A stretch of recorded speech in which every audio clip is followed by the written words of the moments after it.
শুভ সন্ধ্যা সবাইকে। আজ 5 মার্চ বুধবার। আজকের সন্ধ্যার বিশেষ বিশেষ খবর হলো, গৌহাটি উচ্চ আদালত জামিন নাকচ করল আচার্য মাহবুবুল হকের। পরবর্তী শুনানি আগামী 11 মার্চ। রামকৃষ্ণ মিশনের মন্দির উদ্বোধনে 18 মার্চ শিলচরে আসছেন মুখ্যমন্ত্রী হিমন্ত। শ্রীভূমি শহরের নালা দখলমুক্ত করতে শীঘ্রই পদক্ষেপ, বললেন পৌরপতি। চুরির ঘটনায় লাগাম টানতে পুলিশ সুপারকে স্মারকপত্র কংগ্রেসের। ত্রিপুরার বীর বিক্রম বিশ্ববিদ্যালয়ের উপাচার্য নিযুক্ত ডক্টর বিভাস দেব।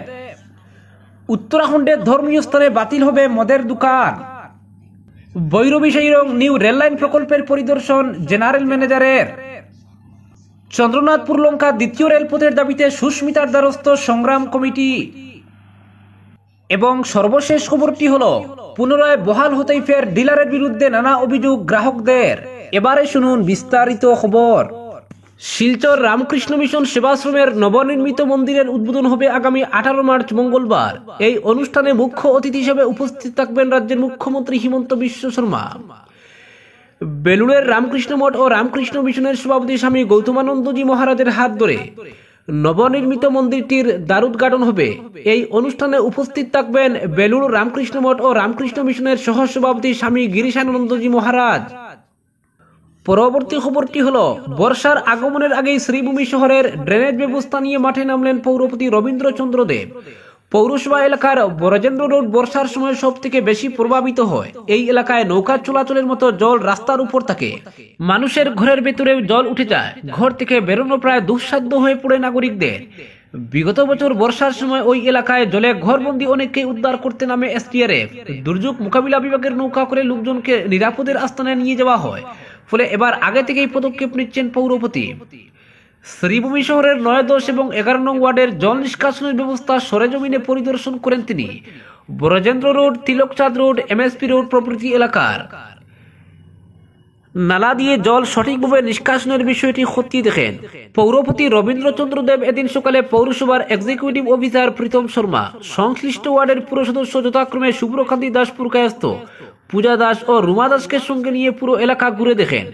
এছাড়াও ছিলেন শহর মন্ডল বিজেপি সভাপতি কিশোর দে সহ সংশ্লিষ্ট ওয়ার্ডগুলোর বিজেপির বুথ সভাপতি, দলীয় কার্যকর্তা ও ভুক্তভোগী বাসিন্দারা। পরবর্তী খবরটি হলো, ত্রিপুরা আগরতলার মহারাজা বীর বিক্রম বিশ্ববিদ্যালয়ের উপাচার্য পদে নিযুক্ত হলেন শিলচর গুরুচরণ কলেজের অধ্যক্ষ ডক্টর বিভাস দেব। গুরুচরণ কলেজ সহ রাজ্যের অন্য 6 কলেজ যখন বিশ্ববিদ্যালয়ে উন্নীত হওয়ার পথে, এমন সময় ত্রিপুরার প্রথম রাজ্য বিশ্ববিদ্যালয়ের সর্বোচ্চ এই প্রশাসনিক পদে নিযুক্তি পেয়েছেন তিনি। কলেজ অধ্যক্ষ থেকে সরাসরি বিশ্ববিদ্যালয়ের উপাচার্য পদে আসীন হওয়ায় শিক্ষানুরাগী ও শুভানুদ্দায়ী মহল থেকে তাকে উষ্ণ অভিনন্দন জানিয়েছে।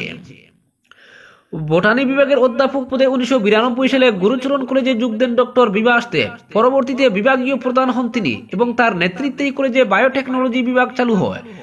তৈরি হয় বায়োটেক হাব ও বায়ো ইনফরমেটিক্স সেন্টার। 2012 সালে তিনি জিসি কলেজের অধ্যক্ষ নিযুক্ত হন, তবে 1 বছর পর দায়িত্ব থেকে সরে দাঁড়ান। এরপর 2015 সালে ফের অধ্যক্ষের দায়িত্ব পান। অধ্যক্ষ হিসেবে তিনি দ্বিতীয়বার দায়িত্ব নেওয়ার কিছুদিনের মধ্যেই নেকে A+ গ্রেড পায় জিসি কলেজ। কলেজ অধ্যক্ষ থেকে শিক্ষা ক্ষেত্রের সর্বোচ্চ প্রশাসনিক পদের দায়িত্ব পাওয়ায় পরিচিত মহলে খুশির হাওয়া বইছে। পরবর্তী খবরটি হলো, উত্তরাখণ্ডের ধর্মীয় স্থানে বাতিল হবে মদের দোকান। হরিদ্বার, চারধাম সহ একাধিক এলাকায় মদ্যপান নিষিদ্ধ। এই নিয়ম আরো কড়া করতে চলেছে উত্তরাখণ্ড সরকার। এবার রাজ্যের সব ধর্মীয় স্থানের কাছাকাছি অবস্থিত মদের দোকান বন্ধ করে দেওয়া হবে।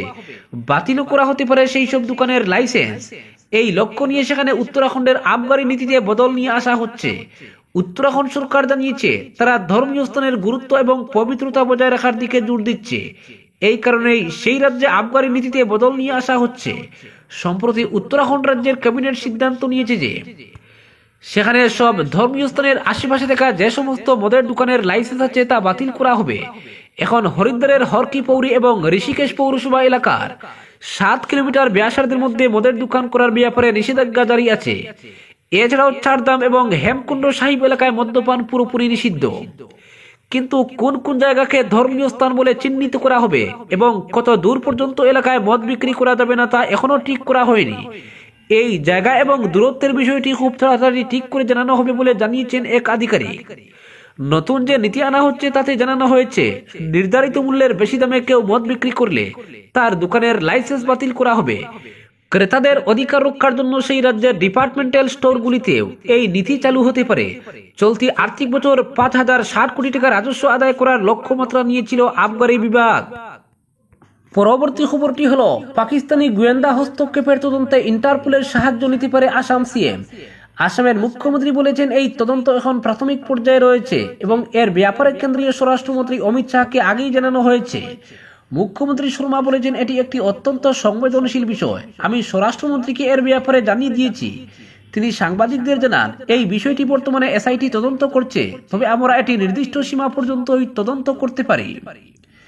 তাই এই তদন্তে ইন্টারপোলের মতো আন্তর্জাতিক সংস্থার সাহায্য নেওয়া হতে পারে। তিনি আরো বলেছেন এই তদন্ত এখনো শুরুর পর্যায়ে রয়েছে এবং ভবিষ্যতে যতদূর সম্ভব সরকার এটি নিয়ে কাজ করবে। এই বিষয়ে মুখ্যমন্ত্রী শর্মা এবং বিজেপি গগৈর বিরুদ্ধে আক্রমণাত্মক অবস্থানে রয়েছে।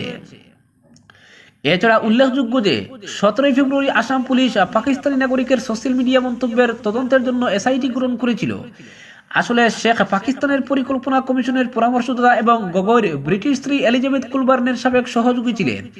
শেখের বিরুদ্ধে ভারতীয় দণ্ডবিধি এবং অশান্তি প্রতিরোধ আইন অনুসারে মামলা করা হয়েছে। আসামের স্বরাষ্ট্রমন্ত্রী হিসেবে দায়িত্ব পালন করে মুখ্যমন্ত্রী শর্মা জানিয়েছেন এসআইটি পাকিস্তানি নাগরিকের সাথে সম্পর্কিত অনেক তথ্য সংগ্রহ করেছে। শর্মা বলেছেন শেখ যখনই ভারত সফরে এসেছিলেন তখন পাকিস্তানের অ্যাটর্নি জেনারেল সহ আরো অনেক মানুষ তার সঙ্গে ছিলেন। তার সফর 2018 পর্যন্ত চলেছিল। শেখ 20 বার ভারত সফর করেছেন। শেখ 18 থেকে 20 বার ভারত সফর করেছেন এবং ওই সময় তিনি আসামের বিষয়ে সোশ্যাল মিডিয়ায় মন্তব্য করেছেন এবং অসমিয়া জনগণের সঙ্গে যোগাযোগ রেখেছেন। মুখ্যমন্ত্রী বলেছেন আমরা ওই অসমিয়া মহিলাকে চিহ্নিত করেছি যার স্বামী জেএনইউতে কাজ করেন এবং তারা পাকিস্তানি নাগরিকের সঙ্গে যোগাযোগ করছিলেন। তিনি বলেন এই তদন্ত কোনো এক ব্যক্তির বিরুদ্ধে নয়, বরং এটা মনে হচ্ছে যে ভারতীয় ভূখণ্ডে আইএসআই এবং পাকিস্তানের সরকার হস্তক্ষেপ করছে এবং এর তদন্ত প্রয়োজন। এটি উল্লেখযোগ্য যে আসামের লোকজন এতে জড়িত, তাই আমরা এটি নজরদারিতে রেখেছি। তবে এখনই এই বিষয়ে কোনো মন্তব্য করা সম্ভব নয়, এর জন্য 2-3 মাস সময় লাগতে পারে। পরবর্তী খবরটি হলো শিলচর রেল স্টেশন থেকে হেরোইন বাজেয়াপ্ত করলো পুলিশ, পাশাপাশি আটক 2 পাচারকারীকে। মঙ্গলবার রাতে গোপন সূত্রের খবরের ভিত্তিতে অভিযান চালিয়ে শিলচর রেল স্টেশন থেকে 2 জনকে আটক করে পুলিশ তাদের কাছ থেকে 3টি সাবানের কেস থেকে 38 গ্রাম হেরোইন বাজেয়াপ্ত করে। আটক করা 2 জন ব্যক্তি হলো রকিবুল ইসলাম ও জাহাঙ্গীর আলম। পরবর্তী খবরটি হলো বৈরবী সাইরং নিউ রেললাইন প্রকল্পের পরিদর্শন জেনারেল ম্যানেজারের। উত্তর পূর্ব সীমান্ত রেলওয়ের জেনারেল ম্যানেজার অরুণ কুমার চৌধুরী নির্মাণাধীন বৈরবী সাইরং নিউ রেললাইন প্রকল্প পরিদর্শন করেন। এই পরিদর্শনকালে জেনারেল ম্যানেজারের সঙ্গে মুখ্য কার্যালয়ের বরিষ্ঠ আধিকারিকরাও ছিলেন। তার পরিদর্শনের সময় জেনারেল ম্যানেজার নির্মাণাধীন নিউ লাইন প্রকল্পের ওয়ার্ক সাইট পরিদর্শন করেন, যার মধ্যে প্রকল্পটির কাউনপুই এবং মুয়ালখাং স্টেশন, সাইরাং স্টেশন ইয়ার্ড, সেতু নির্মাণ এবং টানেল নির্মাণের পরিদর্শন অন্তর্ভুক্ত রয়েছে। এই পরিদর্শনের অংশ হিসেবে জেনারেল ম্যানেজার 3 মার্চ সাবরুম থেকে আগরতলা স্টেশন পর্যন্ত একটি উইন্ডো ট্রেলিং পরিদর্শন সম্পন্ন করেন। জেনারেল ম্যানেজার বাংলাদেশের সীমান্তবর্তী তথা সবচেয়ে দক্ষিণের স্টেশন সাবরুমের পরিদর্শন করেন। তিনি সাবরুম ল্যান্ড পোর্ট পরিদর্শন করেন, যা উভয় দেশের জন্য লজিস্টিক বৃদ্ধি, দ্বিপাক্ষিক বাণিজ্য বৃদ্ধি এবং অর্থনৈতিক সুযোগ সৃষ্টিতে গুরুত্বপূর্ণ ভূমিকা পালন করে।